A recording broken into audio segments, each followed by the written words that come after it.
গুমের ঘটনায় শেখ হাসিনার সম্পৃক্ততা মিলেছে। প্রধান উপদেষ্টার কাছে গুম কমিশনের প্রতিবেদন জমা, র্যাব বিলুপ্তির সুপারিশ।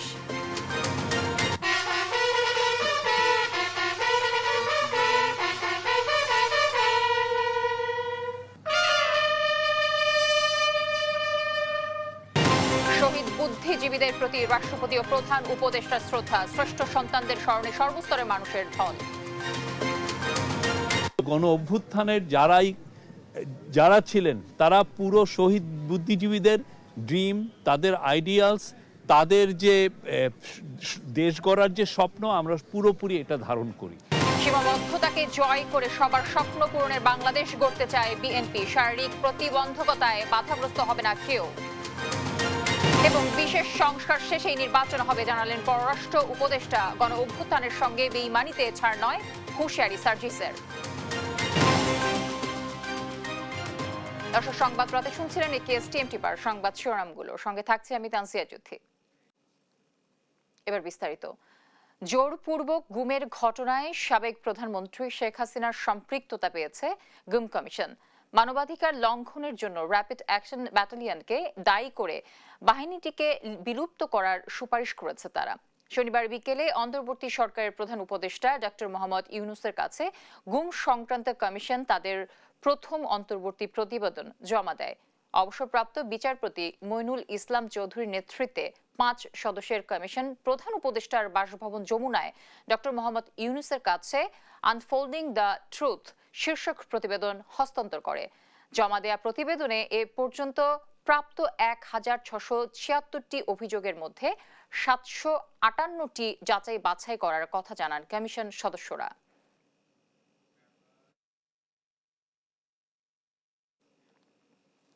শহীদ বুদ্ধিজীবীদের প্রতি শ্রদ্ধা জানিয়েছেন রাষ্ট্রপতি ও অন্তর্বর্তী সরকারের প্রধান উপদেষ্টা।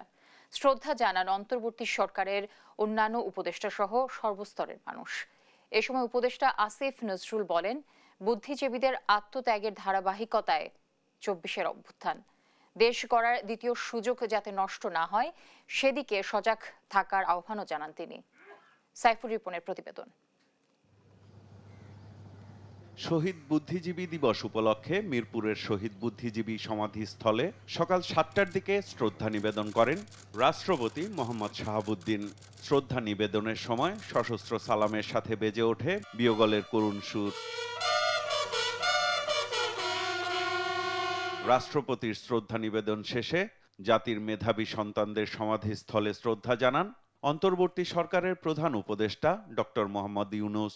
পুষ্পস্তবক অর্পণ শেষে কিছুক্ষণ নীরবে দাঁড়িয়ে থাকেন প্রধান উপদেষ্টা।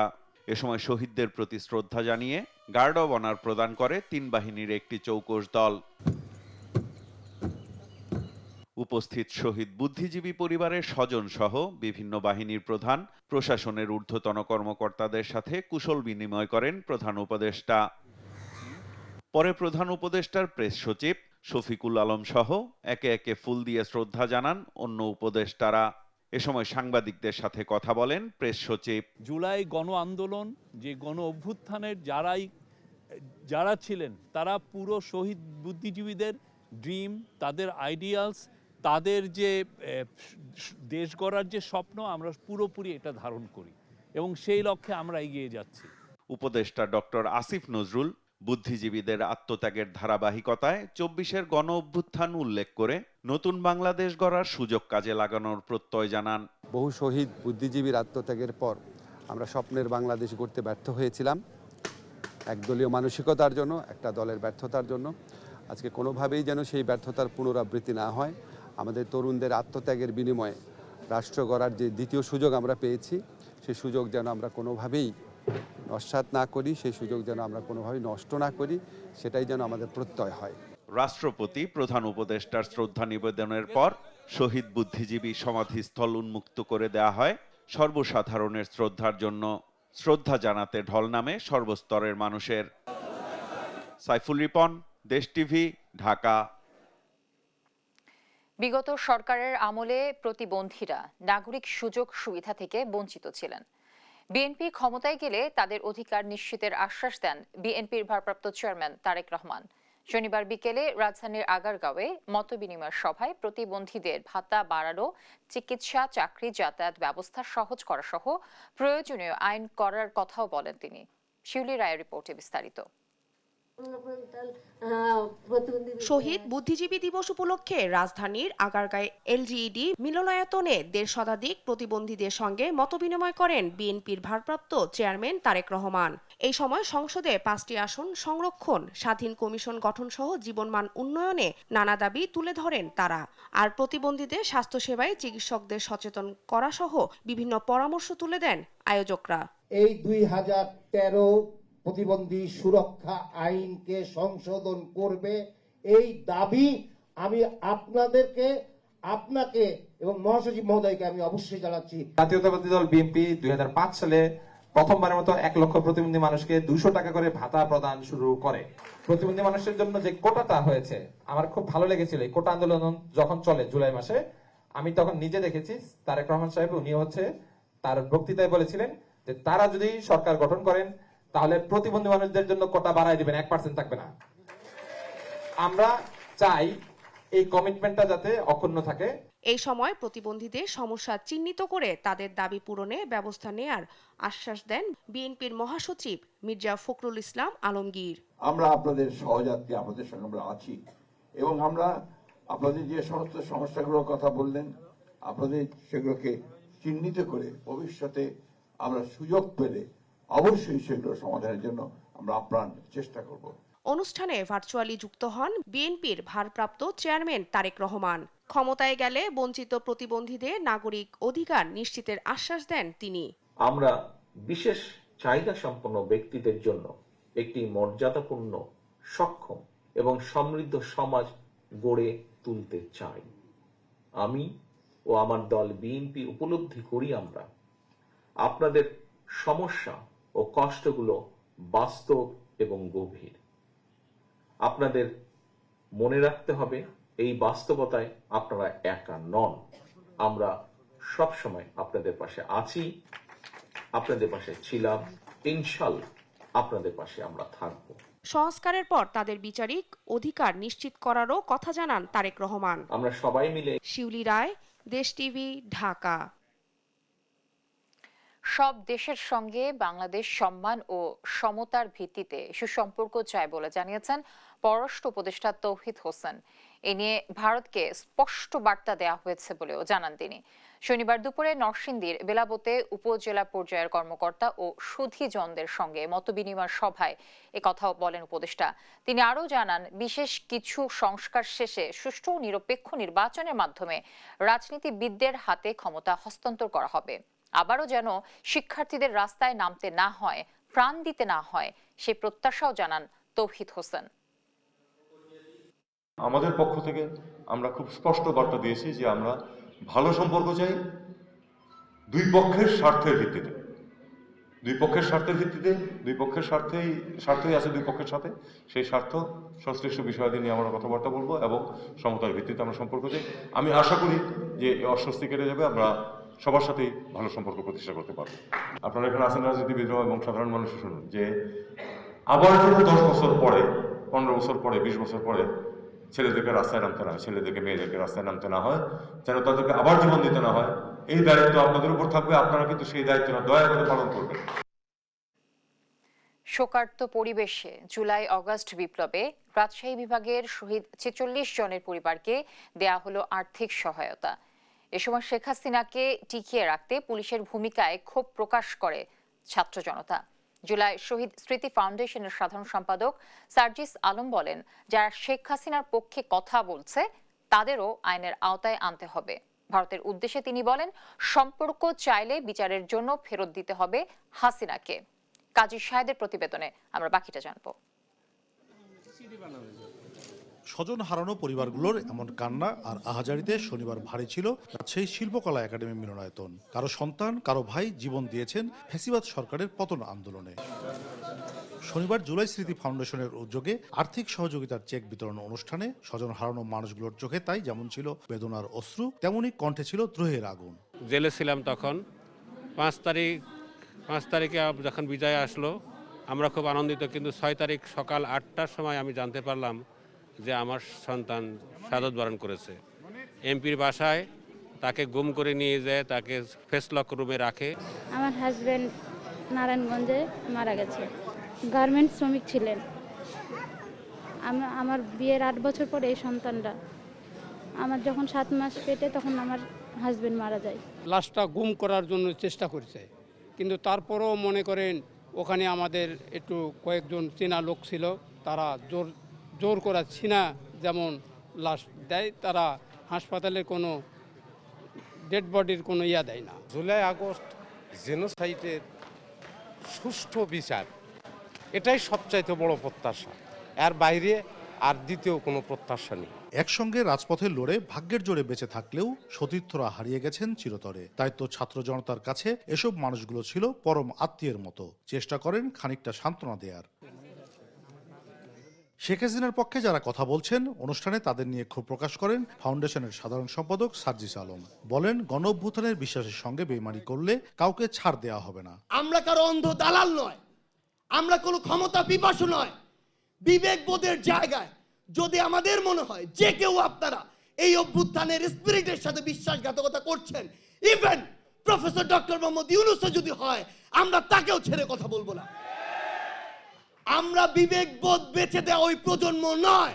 এ সময় রাজশাহী বিভাগের 66 শহীদের মধ্যে 46 জনের পরিবারকে 5 লাখ টাকা করে অনুদান দেওয়া হয়। বাকিদের কাগজপত্র ও নমিনি জটিলতা আছে। জেলা প্রশাসক শিগগিরই তা যাচাই বাছাই করে তাদের সহায়তা পৌঁছে দেবেন। কাজী শাহেদ, দেশ টিভি, রাজশাহী।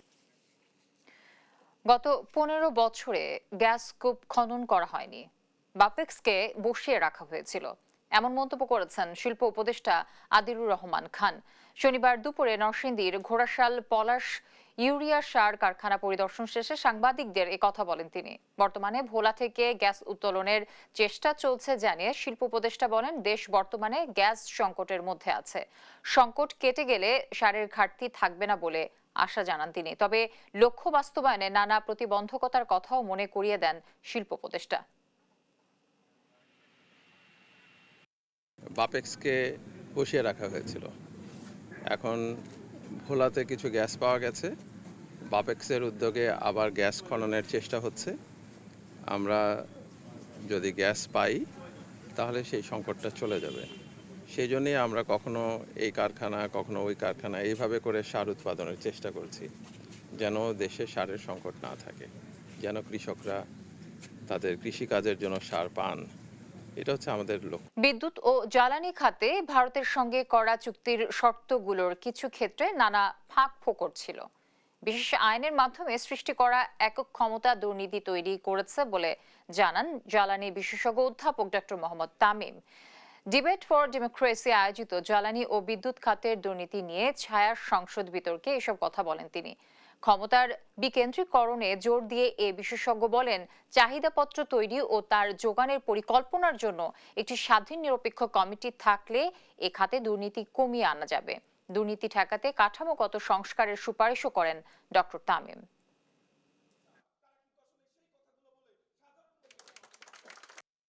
আমরা দেখেছি বাংলাদেশে প্রতিটা সেক্টরে প্রতিটা খাতে ব্যাপকভাবে দুর্নীতি হয়েছে।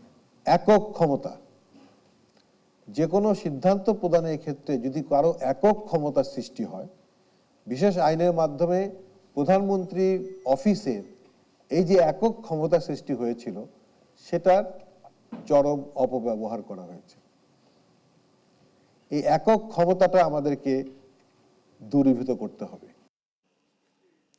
জাতিসংঘ বিশ্বব্যাপী মানবাধিকার প্রতিষ্ঠা করতে ব্যর্থ হয়েছে। শোষণ নির্যাতন যতদিন বন্ধ না হবে ততদিন মানবাধিকার প্রতিষ্ঠা পাবে না বলে মনে করেন সাংবাদিক এবং কবি সোহরাব হাসান।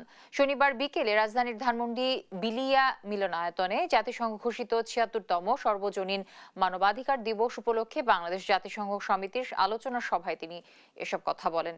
গেল ৫৩ বছর ধরে যারা ক্ষমতায় ছিল তারা নিজেদের স্বার্থ ছাড়া কিছু দেখেনি উল্লেখ করে সোহরাব হাসান বলেন, দেশে সাম্য, সামাজিক মর্যাদা ও ন্যায় বিচার প্রতিষ্ঠিত হলে মানবাধিকার রক্ষা করা সম্ভব হবে।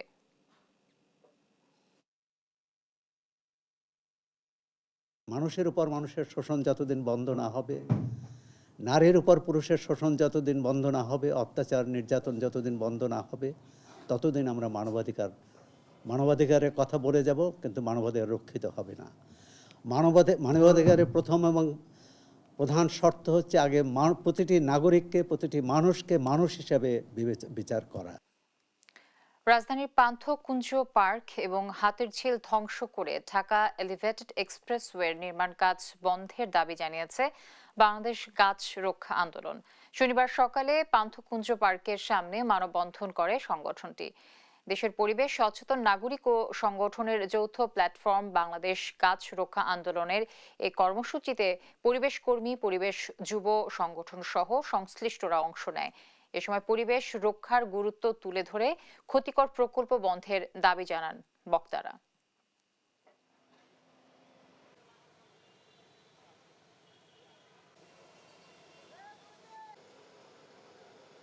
এই পার্কে যারা দেখেছেন এখানে গাছ গাছালিতে ভর্তি ছিল, আমাদের এই পার্কটা এখন দেখেন এখানে মাটি স্তূপ। আপনি ধুলা দূষণ হচ্ছে, মানুষ অসুস্থ হচ্ছে, সমস্ত কিছু লঙ্ঘন করে মানুষের স্বাস্থ্যকে ক্ষতি করে, পরিবেশের স্বাস্থ্যকে ক্ষতি করে। এই উন্নয়ন আমাদেরকে দীর্ঘস্থায়ী যে রোগ ব্যাধি অসুখের দিকে ঠেলে দিচ্ছে এবং পরবর্তী প্রজন্মকে একটি অসুস্থ প্রজন্মের দিকে ঠেলে দিচ্ছে। এর দায় কে নেবে? আগারগাঁওয়ের রাজধানী উচ্চ বিদ্যালয় প্রাঙ্গণে শুরু হয়েছে 6 দিনের তৃতীয় নগর কৃষি মেলা। শনিবার সকালে মেলা উদ্বোধন করেন শেরেবাংলা কৃষি বিশ্ববিদ্যালয়ের উপাচার্য অধ্যাপক ডক্টর আব্দুল লতিফ। বিশেষ অতিথি ছিলেন ব্র্যাক সিড ও অ্যাগ্রো এন্টারপ্রাইজের সহযোগী পরিচালক মোহাম্মদ আজিজুল হক।